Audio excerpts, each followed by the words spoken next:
Not the romantic version shown in movies, not the peaceful cottages glowing beneath warm sunlight.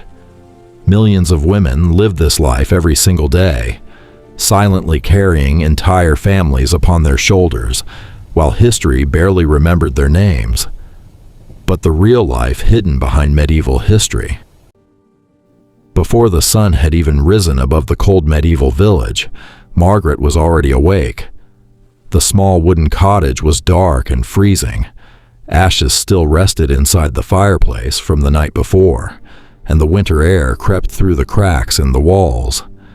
Beside her, her children slept beneath rough wool blankets, while the faint sound of roosters echoed outside in the distance. Margaret slowly stood from her straw-filled bed, careful not to wake the family. There were no peaceful mornings in medieval life, no sleeping in, no quiet comfort. Her work began before dawn. The first task of the day was relighting the fire. Without it, the house would remain bitterly cold.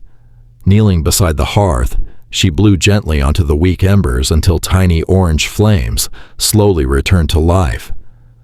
Only then could the day truly begin. She wrapped a thick shawl around her shoulders and stepped outside into the freezing morning darkness, carrying 2 heavy wooden buckets. The village well stood several minutes away, and every household depended on it for water. The muddy road chilled her bare feet as cold wind stung her face. By the time she returned home, her arms already ached. But the hardest part of the day had not even started yet. Margaret began preparing breakfast, usually dark bread, weak ale, or thin porridge made from oats. Meat was rare for ordinary families. Every crumb mattered. As the children woke, the tiny house filled with noise. One child cried from hunger, while another coughed endlessly from the cold smoke that filled the room each day from the fire. Yet there was little time to rest. After breakfast came endless chores, grinding grain by hand, washing clothes in icy water, feeding chickens, mending torn clothes beside dim candlelight, cleaning mud from the floor, preparing vegetables, carrying more water, watching children constantly. And during harvest seasons, many women also worked in the fields beside the men for hours, beneath rain, heat, or freezing winds. By midday, Margaret's hands were rough, red, and sore. Still, the day continued. In medieval times, a housewife was not simply staying home. She was the cook, the cleaner, the nurse, the tailor, the caretaker, the teacher, and sometimes even the farm worker. Every part of survival depended on her.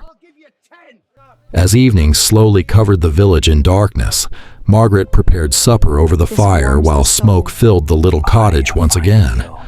The family gathered together around the simple meal, exhausted from another endless day. There were no luxuries, no comfort, no machines to make life easier, only survival. And yet, despite the hardship, small moments of warmth still existed.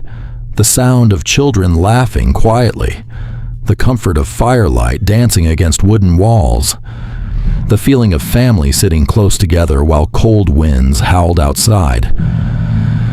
Late that night, after everyone finally fell asleep, Margaret remained awake beside the dying fire for a few quiet moments. Her body ached with exhaustion. Tomorrow would be exactly the same. And yet, women like her carried medieval society upon their shoulders without history ever truly remembering their names. Because behind every medieval home, every surviving family, and every growing village, there was almost always a woman silently holding everything together.